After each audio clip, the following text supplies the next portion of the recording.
Hello students, class 11th biology में demo classes के अंदर आप सभी विद्यार्थियों का मैं हेमंत दत्तात्रेय निर्मल हैप्पी स्कूल की तरफ से हार्दिक अभिनंदन, हार्दिक स्वागत करता हूं।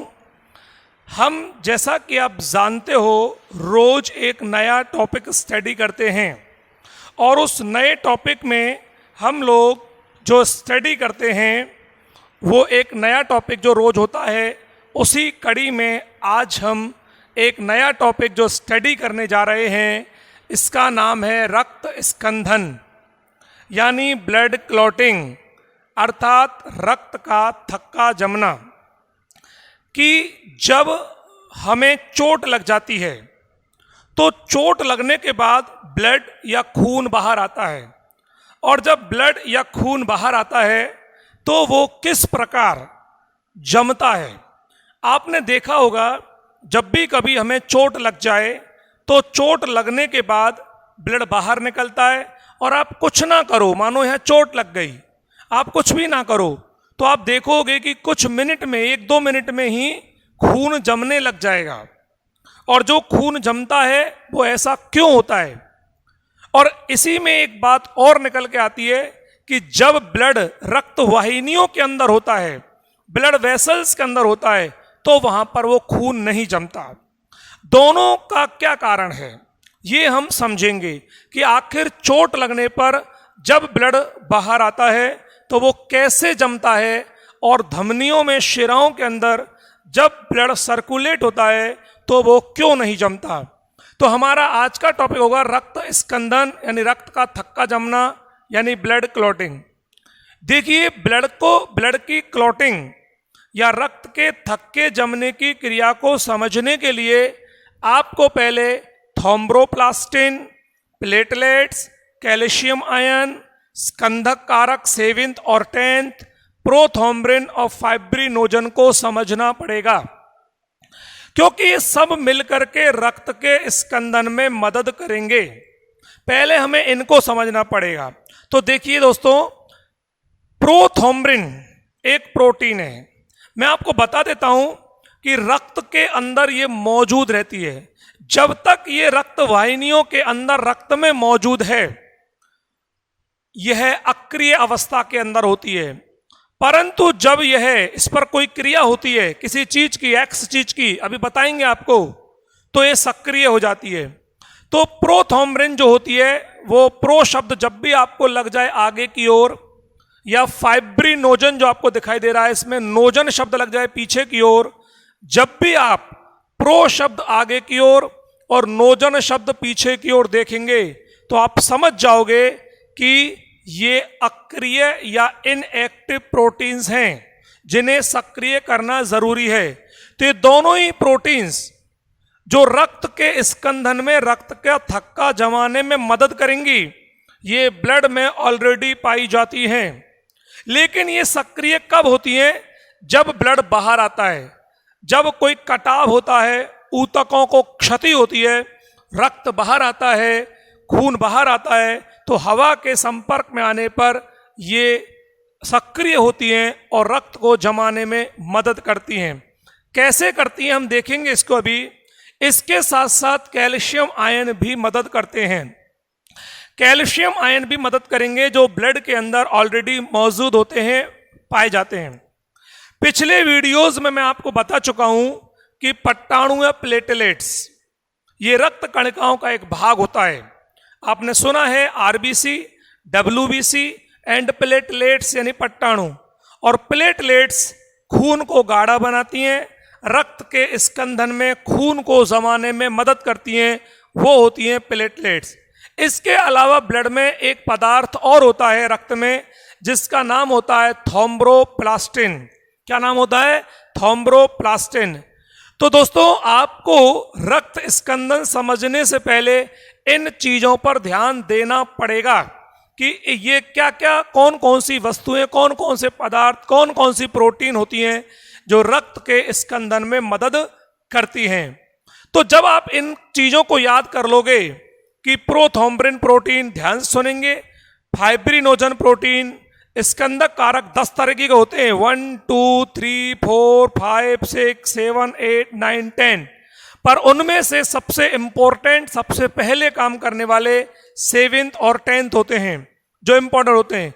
इसके अलावा कैल्शियम आयन जो कि रक्त की प्लाज्मा में पाए जाते हैं, ये दोनों भी रक्त की प्लाज्मा में मौजूद होंगी, ये भी प्लाज्मा में मौजूद होगा। रक्त कणिकाएं आरबीसी, डब्ल्यूबीसी, प्लेटलेट्स, तो प्लेटलेट्स इंपॉर्टेंट हैं, और रक्त की प्लाज्मा में ही थ्रोम्बोप्लास्टिन होता है। सभी मिलकर के रक्त का स्कंदन कराने में मदद करते हैं। कैसे करते हैं हम एक एक करके देखेंगे। स्टेप 1, तो स्टेप 1 सबसे पहले क्या होता है? स्टेप 1 में चोट लगी, पत्थर से लगी, लोहे से लगी, कील से लगी, कैसे भी लगी, कुछ भी हुआ और हमारा ब्लड बाहर आया, तो चोट जब लगेगी तो सबसे पहले चोट लगने से क्या होगा? ऊतकों की क्षति होगी, यानी कि टिश्यू डैमेज्ड होंगे। टिश्यूज क्या होंगे? टिश्यूज डैमेज्ड होंगे, अब सब टिश्यू डैमेज हो गए, ऊतकों को क्षति हो गई, ब्रेकिंग हो गई, चोट लग गई। ऊतकों को क्षति होने से, या यूं कह दीजिए कि रक्त वाहिनियों को और रक्त वाहिनियों को क्षति हुई, रक्त वाहिनियां क्षतिग्रस्त हो गई, यानी ब्लड वेसल्स भी ब्रेक हो गई। ब्लड वेसल्स भी क्या हो गई भैया जी? ब्रेक हो गई। अब चाहे रक्त वाहिनी टूटे, चाहे टिश्यू टूटे, ऊतक को चोट लगे या रक्त वाहिनी को चोट लगे, अल्टीमेटली ब्लड को तो बाहर आना ही है। तो यहां से क्या निकल के आया? ब्लड आया, निकल के ब्लड रिलीज हो गया, बाहर आ गया ब्लड, खून आ गया, रक्त आ गया बाहर। जब ये रक्त बाहर आता है तो इस रक्त में क्या क्या चीजें मौजूद होती हैं वो देखेंगे। रक्त में मौजूद होता है थ्रोम्बोप्लास्टिन। मौजूद तो सब चीजें ही है, लेकिन जो क्रिया करेगा ये रहा थ्रोम्बोप्लास्टिन। और रक्त में मौजूद होते हैं पट्टाणु, यानी कि प्लेटलेट्स, पट्टाणु। तो थ्रोम्बोप्लास्टिन होता है रक्त में, पट्टाणु होते हैं, और क्या होते हैं? कैल्शियम आयन, और क्या होते हैं? स्कंदक कारक, यानी कि clotting factor 7th and 10th। अब ये सब आ गए भैया जी बाहर। स्टेप 1 बहुत आसान है। चोट लगी, चोट लगने से ऊतकों को, कोशिकाओं को क्षति हुई, रक्त वाहिनियों को क्षति हुई, उस क्षति होने से खून बाहर आ गया, आने लग गया बाहर आएगा तो ब्लड के साथ साथ में थ्रोम्बोप्लास्टिन, पट्टाणु, प्लेटलेट्स, थ्रोम्बोप्लास्टिन, पट्टाणु, प्लेटलेट्स, कैल्शियम आयन और स्कंदक कारक सब मिलकर के, और ये सब मिलकर के बाहर आते हैं, और एयर की उपस्थिति में, हवा की उपस्थिति में मिलकर के और एक पदार्थ का निर्माण करते हैं जिसका नाम होता है प्रोथ्रोम्बिन सक्रियक, यानी कि प्रोथ्रोम्बिन एक्टिवेटर, प्रोथ्रोम्बिन सक्रियक। तो पहला स्टेप हो गया हमारा प्रोथ्रोम्बिन सक्रियक का निर्माण। तो स्टेप 1 क्या होगा भैया जी? स्टेप 1 का नाम देते हैं अपन प्रोथ्रोम्बिन सक्रियक, यानी कि प्रोथ्रोम्बिन एक्टिवेटर का निर्माण।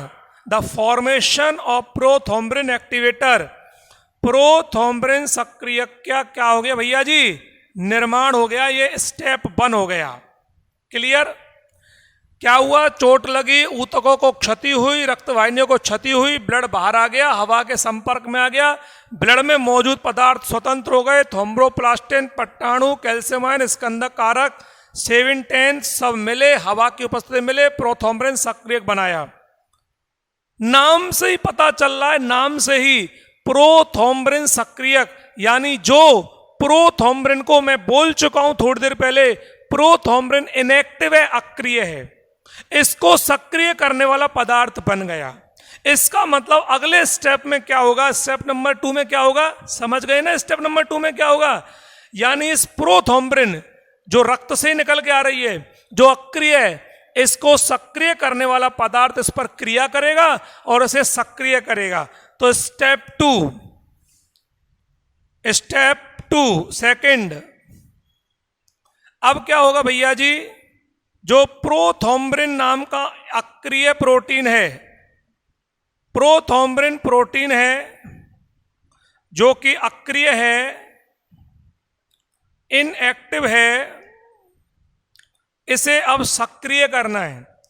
सक्रिय करने के लिए ये इस पर अपनी एक्टिविटी करेगा, क्रिया करेगा, और तब मैंने क्या बोला था, प्रो शब्द हटा दो तो रह जाएगा थॉम्ब्रिन प्रोटीन। थॉम्ब्रिन प्रोटीन रह जाएगा, और थॉम्ब्रिन प्रोटीन एक एक्टिव प्रोटीन होता है। तो दूसरे स्टेप में क्या हुआ भैया, थॉम्ब्रिन का निर्माण या थॉम्ब्रिन प्रोटीन का निर्माण।